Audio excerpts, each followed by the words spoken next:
할렐루야 성가대. 할렐루야. 하나님을 사모하여 이렇게 주님께 나온 여러분 모두에게 하나님의 크신 은총이 충만하기를 간절히 축원드립니다. 예수님의 생애와 가르침을 기록한 복음서에 보면은 예수님은 참으로 많은 기적을 행하셨습니다. 많은 병자를 낫게 하시고 죽은 자까지 일으키셨습니다.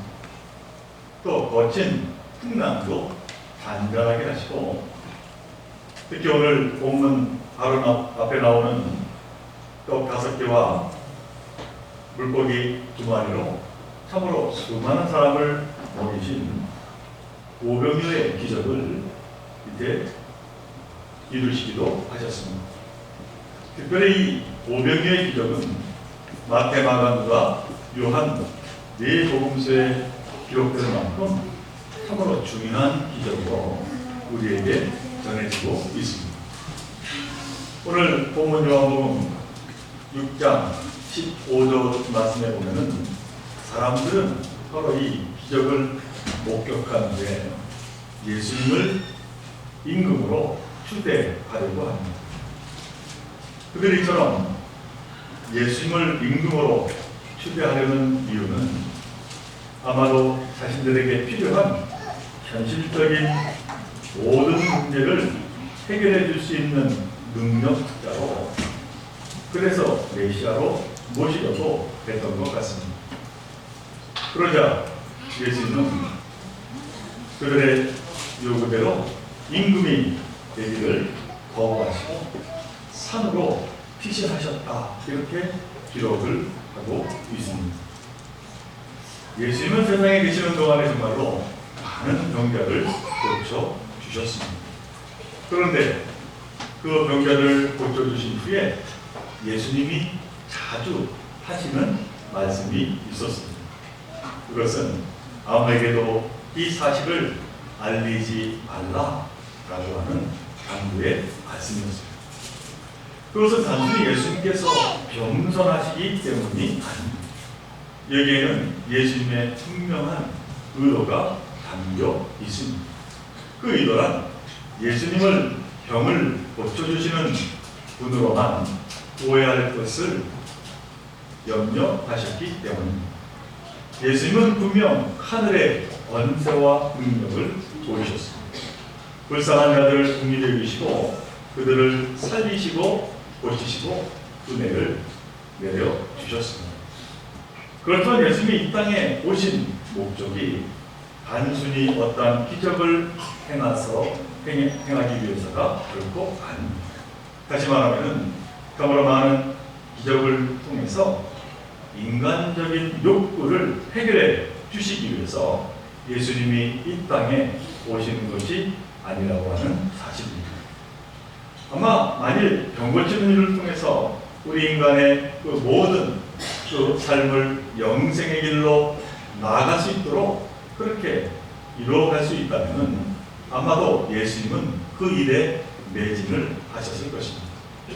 한 사람 한 사람씩 병을 고칠 것이 아니라 5,000명을 먹이신 기적처럼 수많은 사람을 한꺼번에 모이게 하고는 그들을 고치면서 이 땅에 오신 당신의 뜻을 이루고자 하셨을 것입니다. 오병이어 기적도 그렇습니다. 배고픔을 해결하는 것으로 우리 인간이 영생의 길로 나아갈 수 있다면 예수님은 아마 한 번만이 아니라 날마다 이러한 기적을 행하셔서 그 당시에 배고픈 사람들의 의식주 문제를 바로 해결을 해 주셨을 것입니다. 그러나 불과 3년이라고 하는 짧은 공생애를 보내시고 그렇게 십자가에 무기력하게 이제 예수님은 돌아가시게 된 것입니다. 그럴 필요 없이 말입니다. 그러나 그 당시에 많은 사람이 예수님의 이 기적을 보고 열광했지만 그 기적의 사건에 담긴 진정한 의미를 그들은 알아차리지 못했고, 그렇게 열광했던 그들은 그 기적의 사건을 곧 잊어버리고 오히려 예수님을 십자가에 매달고 말았습니다. 인간은 참으로 이기적입니다. 우리가 익히 아는 구약 출애굽 사건을 보더라도 이 이스라엘 백성들은 광야에서 그렇게 수없이 많은 기적을 목격했지만은 그때뿐 바로 그 하나님의 은혜를 곧 잊어버렸다라고 한 겁니다. 홍해의 바다가 갈라지고 마른 땅으로 그 바다를 건넜지만은 그들은 얼마 지나지 않아서 그 감격을 잊어버렸습니다.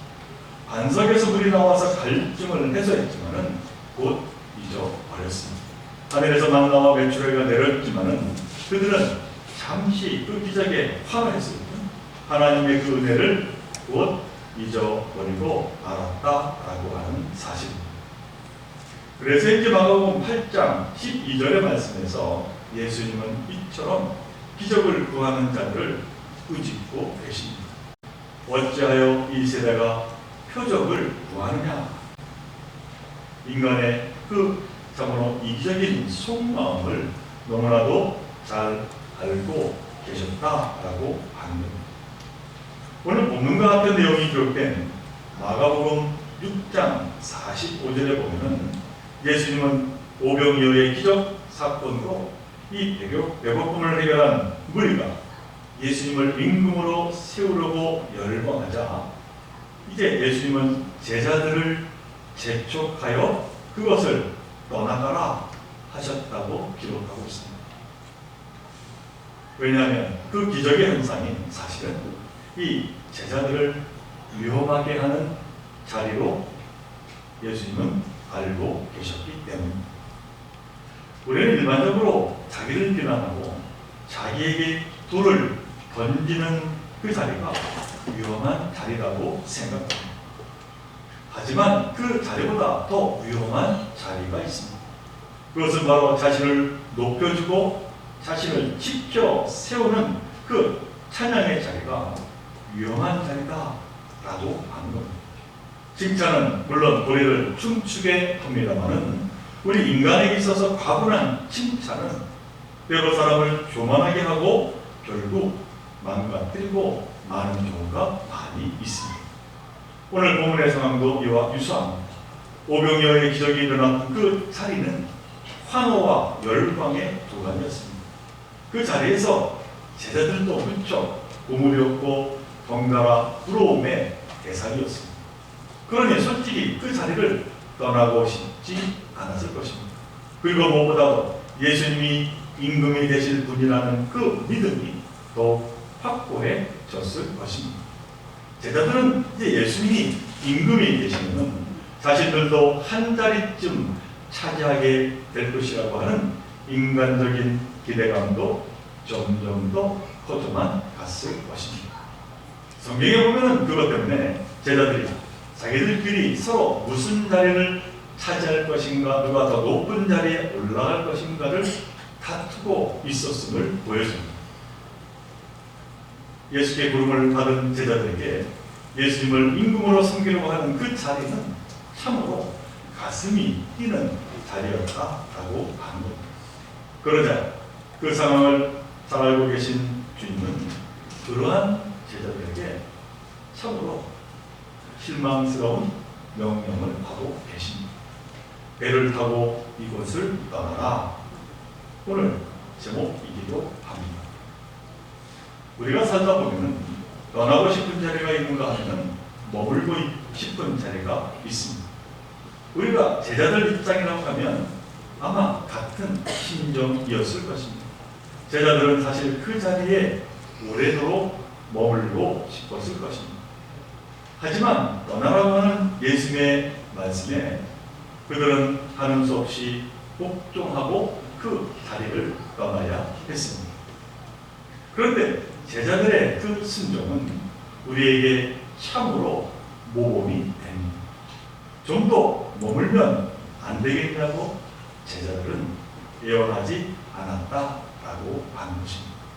어떻게 생각해보면 평생 두 번 다시 오지 않을 것 같은 그러한 절호의 길인데 그것을 포기하고 단번에 예수님의 말씀에 순종한다라고 하는 것은 우리에게 큰 교훈과 큰 믿음을 주는 그러한 말씀에 틀림이 없다라고 한 겁니다. 아마 제가 그 자리에 있었다고 하면은 과연 그와 같은 순종과 믿음이 있었을까?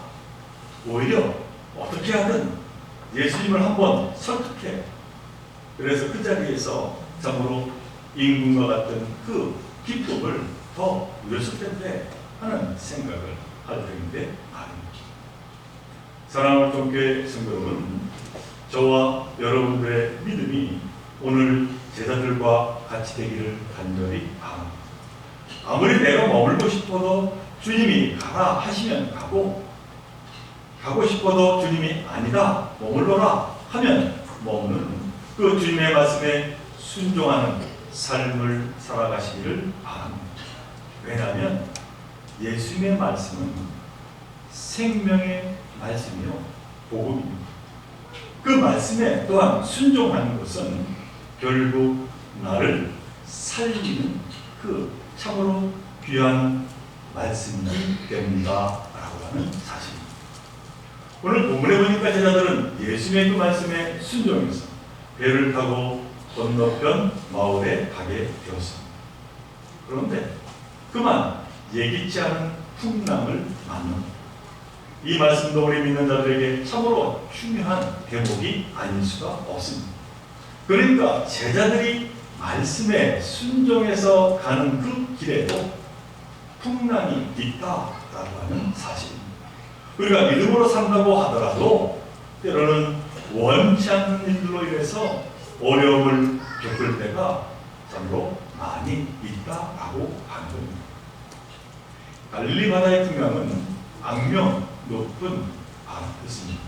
오늘 본문 18절에 보니까 큰 바람이 불어 파도가 일어나더라 이렇게 기록하고 있는데, 같은 이제 말씀에 나와 있는 마가복음 6장 48절에 보니까 바람이 거슬러 불었다고 이야기합니다.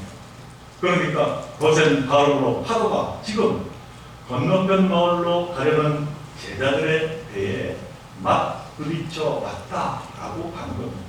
그래서는 좀처럼 배가 앞으로 나아갈 수가 없는 지경이었습니다.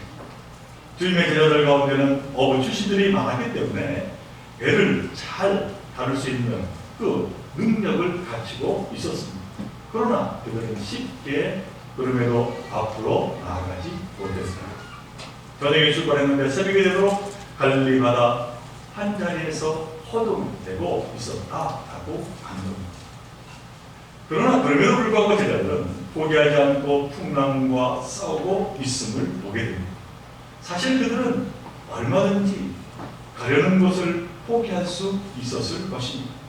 포기하고 뱃머리를 돌리기만 하면은 바람이 거슬러 왔기 때문에 이제는 돌릴 때에 그 큰 바람은 순풍이 되어서 노를 젓지 않아도 자동적으로 머물고 싶었던 자리, 정말 따라오고 싶지 않았던 그 오병의 기적이 일어났던 그 자리로 전혀 어려움 없이 되돌아갈 수가 있었다라고 하는 겁니다. 그러나 제자들 속은 어땠는지 모르지만 가버나움으로 가기 위해서 계속해서 예수님의 말씀에 의지해서 노를 저어갔습니다. 참으로 진실한 제자들이 아닐 수가 없습니다. 떠나고 싶지 않은 벳세다 광야를 떠나서 풍랑이 있는 바다에서 앞으로 나아가고 있으니 말입니다. 우리는 여기에서 또 하나의 교훈과 마주하게 됩니다. 이처럼 하나님의 뜻대로 산다라고 하는 것이 결코 쉬운 일은 아니다라고 하는 사실입니다. 이 세상에서 믿음을 지키기 힘들 때가 너무도 많이 있다라고 하는 겁니다. 그러나 반면에 세상 방식대로 사는 일은 노를 젓지 않아도 될 만큼 쉬운 듯 보입니다. 세상 쪽으로 방향을 바꾸면 참 편하게 살 수 있을 것 같습니다. 그러나 그럼에도 불구하고 우리는 주님의 제자들처럼 주님이 가라고 하신 그것을 향해 노를 저어야 될 줄로 믿습니다. 풍랑과 맞서 싸워야 하리라 라고 하는 겁니다. 거센 파도와 역풍을 핑계로 우리의 뱃머리를 쉽게 돌려서는 안 된다라고 하는 말씀입니다. 사랑하는 종교회 성도 여러분, 우리는 제자처럼 그렇게 이제 바람에 맞서서 앞으로 나아가야 하겠습니다. 그 이유는 참으로 명확합니다. 그 험한 길이 참된 길, 생명의 길이 되기 때문입니다. 예수님은 이 사실을 마태복음 7장 13절로 14절에서 분명히 우리에게 말씀하고 계십니다. 좁은 문으로 들어가라. 멸망으로 인도하는 문은 크고 그 길이 넓고 그리로 들어가는 자가 많고 생명으로 인도하는 문은 좁고 길이 협착하여 찾는 자가 적음이라 말씀하고 있습니다. 제자들은 이 말씀을 의지하고 좁고 어려운 길을 택해 앞으로 나아갔다라고 하는 사실입니다. 자, 오늘 본문에 보니 이렇게 제자들이 풍랑과 맞서 싸우고 있을 때 예수님이 어떻게 하셨습니까? 놀라운 일이 벌어졌습니다. 주님이 풍랑이 있는 바다를 건너서 제자들에게 오시는 게 아닙니다. 그것도 바다 위를 걸어서 아닙니다. 참으로 극적인 장면이 아닐 수가 없습니다. 절체절명의 순간 예수께서 풍랑을 거슬러 바다 위를 걸어 오시다니 제자들은 너무나도 두려웠습니다. 놀라웠습니다. 그러나 그 기쁨 또한 무엇과 비길 수 없었다고 오늘 성경은 말씀하고 있습니다.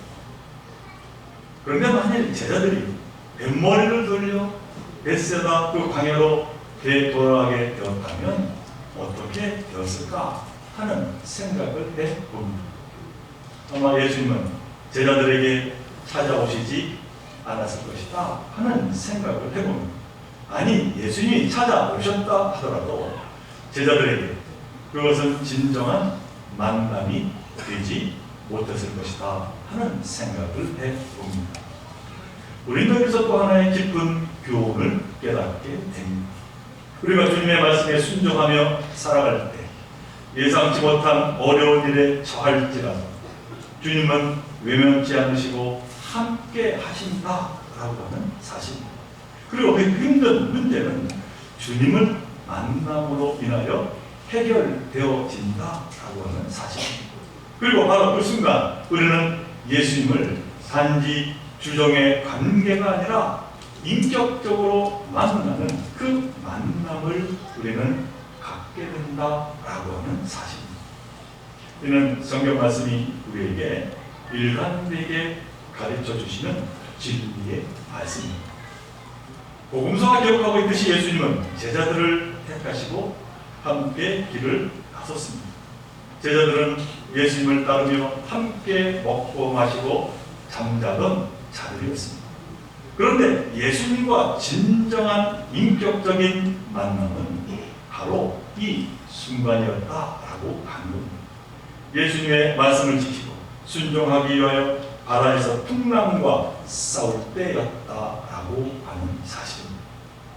평소에 편하게 생활할 때 주님을 진정으로 만나는 게 아니라 이처럼 풍랑이 있는 바다에서 싸울 때에 예수님을 진정으로 만나게 된다라고 하는 말씀입니다. 사랑하는 종교의 성도 여러분, 우리의 믿음의 삶도 이와 마찬가지가 아니겠습니까? 평생을 예수님을 믿는다고 하고 교회에 와서 살다시피 했음에도 불구하고 진정으로 예수님과의 인격적인 만남, 진정한 만남을 이루지 못한 사람들이 얼마나 많은지 알 수가 없습니다.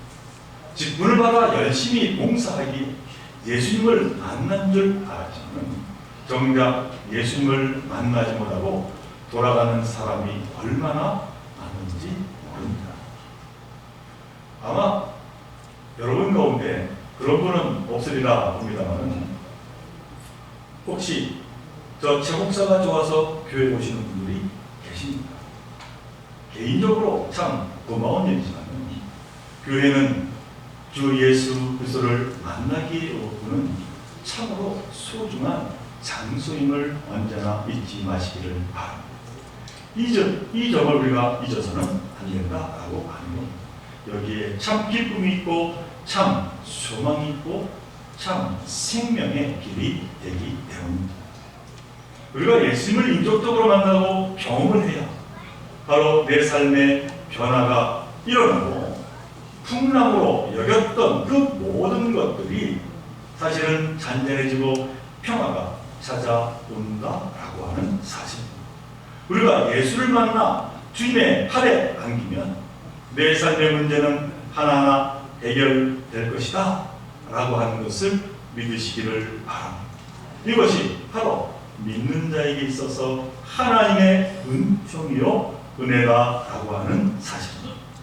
그러므로 사랑하는 종교의 성도 여러분, 바라기는 주님이 주시는 생명의 말씀에 의지하여서 힘차게 바람에 맞서 앞으로 놓아져 갈 수 있기를 간절히 바랍니다. 비록 고단하고 힘든 인생의 길에 이제 우리가 나설지라도 반드시 주님은 여러분의 그 인생이라고 하는 데 찾아오 광풍을 잠잠하게 해 주실 것을 믿으시기를 바랍니다. 그리고 참 기쁨이 있는 생명의 목적지까지 동행하시며 끝까지 인도해 주실 그 예수님을 온전히 바라며 그 가운데 주신 내 삶을 감당하시기를 간절히 바랍니다. 바로 이러한 믿음의 삶을 우리가 감당하며 힘차게 앞으로 놓쳐올 때 우리는 참으로 이 세상에 살아가면서 두려울 것이 없을 줄로 믿습니다. 우리가 늘 고백합니다. 하나님 함께해 주실 때 나에게 능치 못할 일이 없으리라. 참으로 나에게 능력 주시는 자 안에서 하나님께서는 나에게 모든 것을 할 수 있도록 해 주시리라 라고 하신 그 사도 바울의 고백이 저와 여러분의 고백이 되기를 간절히 바랍니다. 이 세상은 우리가 생각하기에 너무나 험한 세상이지만 그러나 하나님께서 함께하여 주심으로 말미암아 그 모든 것을 감당해 나가게 될 줄로 믿습니다. 임마누엘 하나님, 그 하나님을 바라보면서 나의 앞에 있는 모든 그 문제를 당당하게 싸워 이겨 나가는 그 믿음의 삶을 감당해 나가는 저와 여러분 모두가 되시기를 주님의 이름으로 간절히 축원을 드립니다. 우리 함께 기도드립니다. 사랑하는 하나님, 오늘 정으로 예수 그리스도의 그 크신 사랑을 다시 한번 깨달게 된 제자들을 바라보게 됩니다. 그들은 예수 그리스도의 말씀에 순종하고 정말 어떤 일이 있을지라도 앞으로 나아갔음을 보게 됩니다. 그때 예수께서 그들과 함께하여 주시며 모든 문제를 하나님께서 해결해 주셨음을 보게 됩니다. 바라본데 그 은혜가 저희들에게 차고 넘치게 허락하여 주옵소서. 어떤 일이 있을지라도 흔들지 않는 믿음을 가지고 세상을 이겨 나아가는 저희들 모두가 되게 하여 주옵소서. 늘 하나님께서 저희들의 삶을 주장하여 주시고 하나님께서 우리에게 생명의 길을 보여주심을 믿고 그 믿음으로 오늘도 하나님께 감사하며 살아가는 저희들 모두로 우리의 삶을 축복하여 주옵소서. 이 모든 것 간절히 바라볼 때마다 예수 그리스도의 이름으로 감사하며 기도하옵나이다.